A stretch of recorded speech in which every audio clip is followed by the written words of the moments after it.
मैं गरिमा अग्रवाल आप सभी का वंदन करती हूँ, अभिनंदन करती हूँ।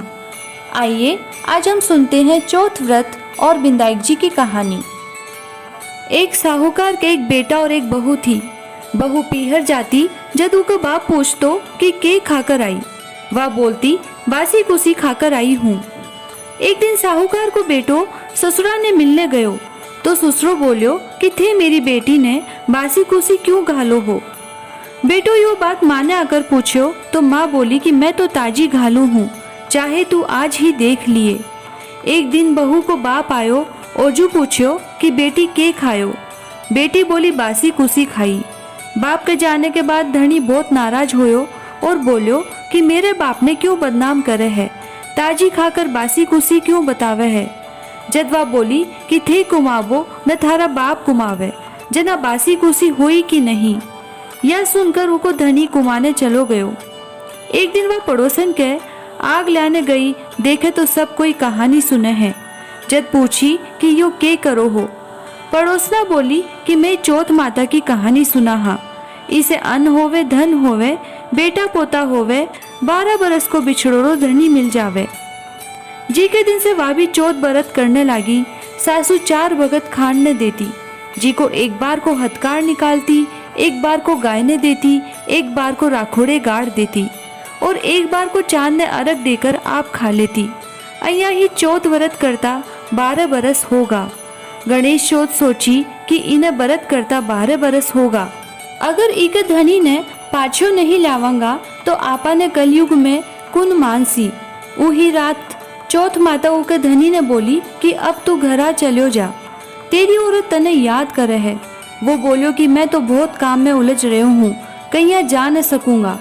चौथ माता बोली कि दिन उगने के पहले ही चौथ माता को नाम लेकर दोनों घोड़ा मोड़कर बैठ जाए, देनिया दे जासी लेनिया ले जासी। वो सवेर उठकर अया ही करो, सारो काम पूरा होगा। जना वो घरा जान लाग्यो तो रास्ता में एक बूढ़ो सांप दुख के मारे जलने जावे थो। जी को वो बिना छिचकार दियो, अब मैं तने खाऊंगा। सांप बोलो तो वो बोलियो कि मैं 12 बरस से घरा जाऊं हूँ, जी को मेरी माँ से और लुगाई से मिलवा दे, पीछे खा लिए। सांप बोलियो कि कया विश्वास आवे, तू तो छत पर जाकर पलंग पर सो जासी। वो बोलियो कि सीढ़ियाँ चढ़कर आ जाए। इतना कहकर उदास तो घरा आयो, कोई से बोलियो भी कोनी। रात में छत पर सोने के लिए गयो। एक सीढ़ी में बालू, एक में दूध को कुंडो, एक में पानी को कुंडो और एक में फूल बखेर दिया। रात में सांप आयो, पहले तो बालू में खूब लोट पलोटा खाया, पीछे सारो दूध फाकी पी गो, फिर फूला की खूब सुगंध ली और छात पर जान लाग्यो। तो चौथ माता सोची कि आपा ही को संकट नहीं टालंगा तो कलयुग में कोई कोनी मानसी। तो सांप ने ढाल से ढककर तलवार से मार दियो, पर थोड़ी सी पूंछ कटकर उनकी जूती में गिर गई। पूंछ सोची कि यो जूती पेरसी जद खाऊंगा। कीड़िया आपस में बात करी कि ई की लुगाई आपा ने रोजीना चून गेरती, सो ई के धनी की रक्षा करनी चाहिए। सगली कीड़िया लाकर पूंछ ने थोती कर दी, उको संकट टल गो। सबेर उठना में देर होगी तो बी की माँ उठाने जाने लगी। सीढ़ी में खून देखकर चिल्लाई, सोची कि मेरो बेटो मर गो। बेटो आकर सारी बात बताई और माँ ने पूछो कि मेरे नाम से कोई पुण्य व्रत करया था के। माँ बोली कि मैं तो कुछ भी कोनी करो, पन लुगाई बोली कि मैं 12 चौथ थारे लिए करती। माँ बोली कि मैं तो तने करता कोनी देखी, चारों बकत रोटी देती।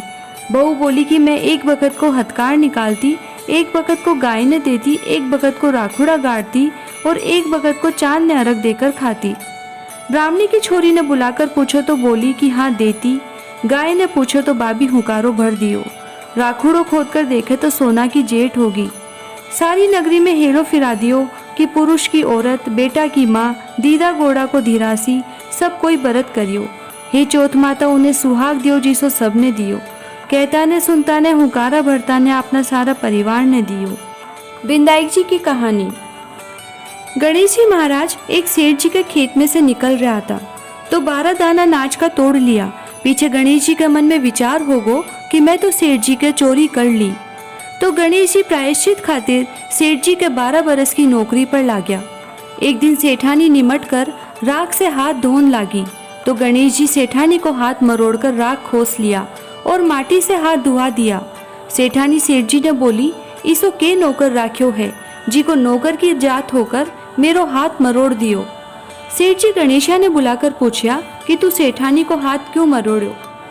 जब गणेश जी बोलिया कि मैं तो सीख की बात बताया हूँ, यह राख से हाथ धोवे थी, सो राख से भी कदे हाथ शुद्ध होए करे है कि राख से हाथ धोने से घर की रिद्धि सीधी चली जावे, माटी से हाथ धोने से आवे। सेठ जी सोचा गणेशिया है तो सयानो। थोड़े दिन बाद कुंभ को मेलो आयो तो सेठ जी बोलिया कि गणेशिया सेठानी ने नुहा लिया, गणेशिया लेगा। सेठानी किनार पे बैठकर नहान लागी तो आगी ने ले जाकर गोता खुआ लाया। घर आकर सेठानी सेठ जी ने बोली कि गणेशिया का एक के काम, मेरी इज्जत ले ली इतना आदमिया के बीच में, मैंने आगी ने घसीट कर नुहा लायो। गणेशिया ने बुलाकर पूछो तो बोलियो कि किनारे बैठकर छबलका करे थी, सबके नायोड़ा जल से नहावे थी, आगे से नहाने से अगले जन्म में बहुत बड़ो राज और राजपाट मिलेगो। जीके से नुहा लायो। सेठ जी सोचा कि गणेशिया है तो सयानो।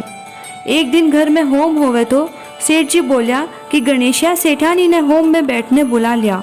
सेठानी ने बुलाने गयो। सेठानी काली आंगी पहन कर चालन लगी तो आंगी फाड़ दी, बोलो कि लाल आंगी पहन के चाल। सेठानी रूस के सोगी। सेठ जी आकर पूछो कहो कि क्या बात है। सेठानी बोली कि गणेशिया मेरी आंगी फाड़ दी।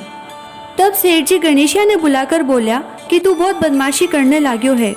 गणेशिया कहो कि सेठानी काली आंगी पहन कर जावे थी, मैं तो वाह कढ़ाकर लाल आंगी पहनने बोलो थो। काली आंगी शुभ काम में पहनने से काम सफल कोनी होवे। सेठ जी सोचा गणेशिया है तो समझदार। एक दिन सेठ जी पूजा करने लाग्या तो पंडित जी बोलिया कि मैं तो गणेश जी की मूर्ति लाना भूल गया। गणेशिया बोलिया कि थे मने ही मूर्ति करके विराजमान कर लियो, थारो सारो काम सफल हो जासी। यह बात सुनकर सेठ जी ने भी गुस्सो आगो, बोलिया कि अभी तक तो तू सेठानी से ही मस्करी करे तो अब मेरे से भी करने लाग्यो। गणेश जी बोलिया कि मस्करी को नहीं करूं, सच्ची बात कहूँ हूँ। इतनी कहकर गणेश जी को रूप धारण कर लियो। सेठ सेठानी सदैव गणेश जी की पूजा करी। पूजा खत्म होता ही गणेश जी अंतर्ध्यान होगा। सेठ सेठानी के बहुत धोखो होयो कि आपने तो सदैव गणेश जी रहता, आप उना से इतनो काम करायो। गणेश जी सपना में कहो कि मैं तो आपका खेत में से 12 दाना नाच का तोड़ लिया था, सो दोष उतारने खातिर काम करो थो। सेठ जी के करोड़ों की माया होगी। हे गणेश जी महाराज, जिसो भी सेठ ने दियो विसो सब ने दियो, कहता ने सुनता ने हुकारा भरता ने अपना सारा परिवार ने दियो।